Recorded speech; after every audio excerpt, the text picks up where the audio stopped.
नमस्कार, हिमाचल अभियाबी के स्टूडियो से मैं राधा ठाकुर और आप सुन रहे हैं ऑनलाइन रेडियो बुलेटिन। शुरुआत करेंगे आज की हेडलाइन से। हिमाचल प्रदेश के कुल्लू जिला में खाई में गिरी कार, पुलिस जवान की मौत। चौपाल में आग का तांडव, 3 मंजिला मकान स्वाह, 4 दुकानें, 12 कमरे राख। महाराष्ट्र के भंडारा सरकारी अस्पताल में आग से 10 नवजात की मौत, सीएम उद्धव ने दिए जांच के आदेश। प्रवासी भारतीय दिवस सम्मेलन में बोले पीएम मोदी, प्रवासी भारतीयों ने किया भारतीयता का प्रसार, अब दुनिया को भारत पर विश्वास। कोवैक्सीन के ट्रायल डोज से वॉलंटियर की मौत, परिजनों ने वैक्सीन पर उठाए सवाल। खाप की चेतावनी, 26 जनवरी को 1 लाख ट्रैक्टर लेकर दिल्ली घुसेंगे किसान, अब जिद छोड़ दे सरकार। ट्विटर ने ट्रंप को दिया बड़ा झटका, निजी अकाउंट स्थायी रूप से बंद। अब समाचार विस्तार से।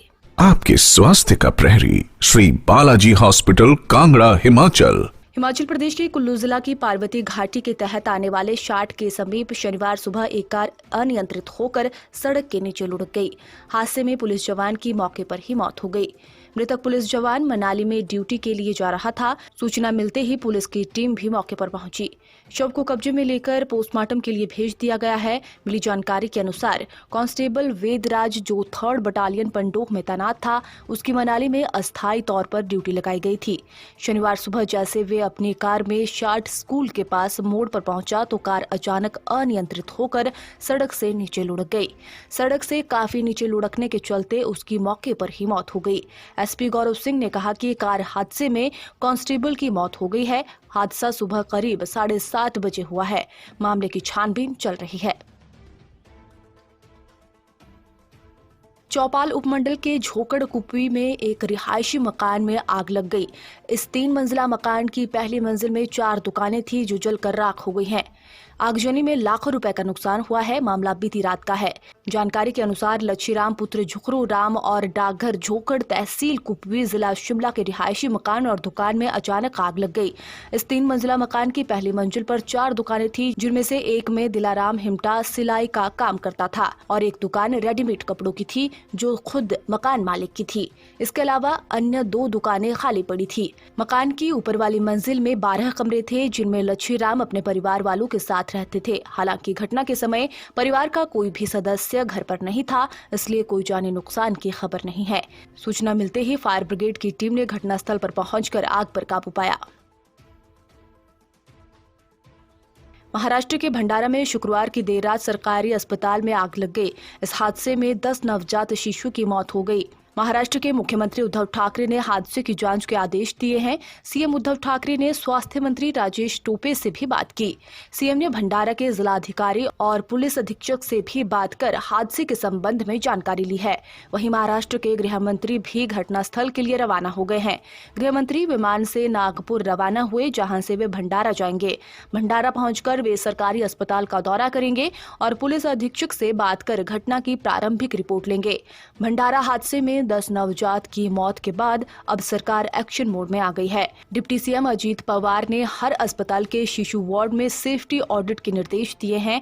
इस हृदय विदारक हादसे पर राष्ट्रपति रामनाथ कोविंद, प्रधानमंत्री नरेंद्र मोदी, गृह मंत्री अमित शाह, महाराष्ट्र के राज्यपाल भगत सिंह कोश्यारी समेत कई नेताओं ने ट्वीट कर दुख व्यक्त किया है। प्रधानमंत्री नरेंद्र मोदी ने वीडियो कॉन्फ्रेंसिंग के माध्यम से 16वें प्रवासी भारतीय दिवस सम्मेलन को संबोधित किया। इस मौके पर उन्होंने कहा कि दुनिया भर के अलग अलग हिस्सों में रहने वाले लोगों का मन मां भारती से जुड़ा हुआ है। पीएम मोदी ने कहा, यहाँ से अब हम आजादी के 75वें साल की तरफ आगे बढ़ रहे हैं। मेरा आग्रह है कि आजादी के आंदोलन में भाग लेने वाले प्रवासी भारतीयों की जीवन गाथा से संपूर्ण परिचय के लिए डिजिटल पोर्टल निर्मित किए जाएं। ये हमारी आने वाली पीढ़ी को प्रेरित करेंगे। मोदी ने प्रवासी भारतीयों को कहा कि भारत सरकार हर समय हर पल आपके साथ खड़ी है। कोरोना काल में वंदे भारत मिशन के तहत 45 लाख भारतीयों को मदद पहुंचाई गई। गल्फ सहित अनेक देशों से लौटे साथियों के लिए स्वदेश योजना का प्रारंभ किया गया। आज पूरी दुनिया को अगर भारत पर इतना विश्वास है तो इसका कारण आप प्रवासी भारतीय हैं। आप जहां भी गए, आपने भारतीयता का प्रसार किया है। शीर्ष समाचार ब्रेक के बाद। Shri Balaji multi speciality hospital Kangra, जहां आपको एक ही छत के नीचे मिले बेहतरीन चिकित्सा सुविधाएं, cardiology, laparoscopic, general surgery, neuro surgery, orthopaedics, paediatric, radio diagnosis, urology, gastroenterology, ophthalmology, pathology, medicine, anaesthesia और डेंटल जैसी अत्याधुनिक और बेहतरीन चिकित्सा सुविधाएं। 24 घंटे इमरजेंसी सुविधा, 9 बेड के साथ critical care unit, cardiac monitor और डिफिब्रिलेटर्स, सेंट्रल ऑक्सीजन लाइन और वेंटिलेटर सुविधा। हिमाचल प्रदेश के सबसे बड़े निजी स्वास्थ्य सेवा प्रदाताओं में से एक Shri Balaji multi speciality hospital Kangra राष्ट्रीय स्वास्थ्य बीमा योजना के साथ सूचीबद्ध Shri Balaji multi speciality hospital Kangra BPL परिवारों के लिए अस्पताल में कैशलेस भर्ती होने के साथ ही ईसीएच की भी सुविधा। हमारा पता Shri Balaji multi speciality hospital, Balaji Vihar, Ujjain, Kangra. संपर्क करें 9218411108 पर। Shri Balaji multi speciality hospital Kangra. Madhya Pradesh की राजधानी भोपाल में भारत बायोटेक की कोविड वैक्सीन कोवैक्सीन का ट्रायल 7 जनवरी को पूरा हो गया। वहीं भोपाल के पीपुल्स मेडिकल कॉलेज में 12 दिसंबर को कोवैक्सीन का ट्रायल टीका लगवाने वाले वॉलंटियर दीपक मरावी की 21 दिसंबर को मौत हो गई है। दीपक के परिवार ने कोविड वैक्सीन को लेकर सवाल उठाए हैं। दीपक मरावी मजदूरी करते थे और टिल्ला जमालपुरा की सूबेदार कॉलोनी में किराए के एक कमरे में 3 बच्चों के साथ रहते थे। दीपक ने कोरोना वैक्सीन ट्रायल में हिस्सा लिया था। पहले डोज के बाद ही तबीयत खराब हो गई और अस्पताल पहुंचने से पहले दीपक की मौत हो गई। दीपक अपने घर में मृत मिले थे। 22 दिसंबर को उनके शव का पोस्टमार्टम कराया गया, जिसकी प्रारंभिक रिपोर्ट में शव में जहर मिलने की पुष्टि हुई है। दीपक के शव का विसरा पुलिस को सौंप दिया गया है। पुलिस विसरे का केमिकल एनालिसिस करवाएगी। फिलहाल पुलिस ने मर्ग कायम कर जांच शुरू कर दी है। 8वें दौर की वार्ता विफल होने के बाद किसानों के तेवर तल्ख हो गए हैं। किसानों ने हुंकार भरी है कि कानूनों के खत्म हुए बगैर वे वापस नहीं जाएंगे और आंदोलन को तेज किया जाएगा। कड़ाके की ठंड के बीच भी किसान दिल्ली की सीमाओं पर डटे हुए हैं। इस बीच आंदोलन के 44वें दिन यूपी गेट पर देश ख्वाब के चौधरी सुरेंद्र ने सरकार को चेतावनी दी। उन्होंने कहा कि सरकार तीनों कानूनों को वापस लेकर मांगों को नहीं मानती है तो फिर 26 जनवरी को दिल्ली में किसान 1 लाख ट्रैक्टरों के साथ परेड करेंगे।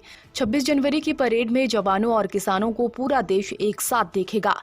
चौधरी सुरेंद्र ने कहा कि वे जिस ख्वाब का नेतृत्व करते हैं वहां पर शोषण का प्रवेश निषेध है।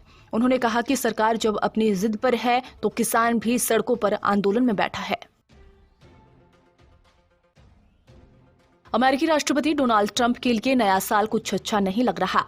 एक तरफ सत्ता छिन रही है, दूसरी तरफ सोशल मीडिया पर भी उनकी खूब फजीहत हो रही है।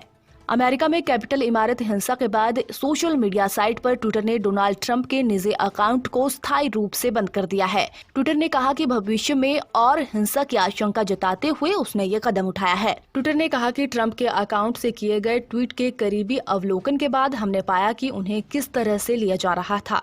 आगे के खतरे को देखते हुए हमने उनका अकाउंट स्थायी रूप से बंद करने का फैसला लिया है। निजी अकाउंट के बंद होने के कुछ ही देर बाद ट्रंप ने राष्ट्रपति के आधिकारिक अकाउंट @POTUS से ट्वीट किया, लेकिन इसे कुछ ही मिनटों में हटा दिया गया। इसके अलावा ट्विटर ने टीम ट्रंप @टीम ट्रंप नाम के एक अकाउंट को भी बंद कर दिया है।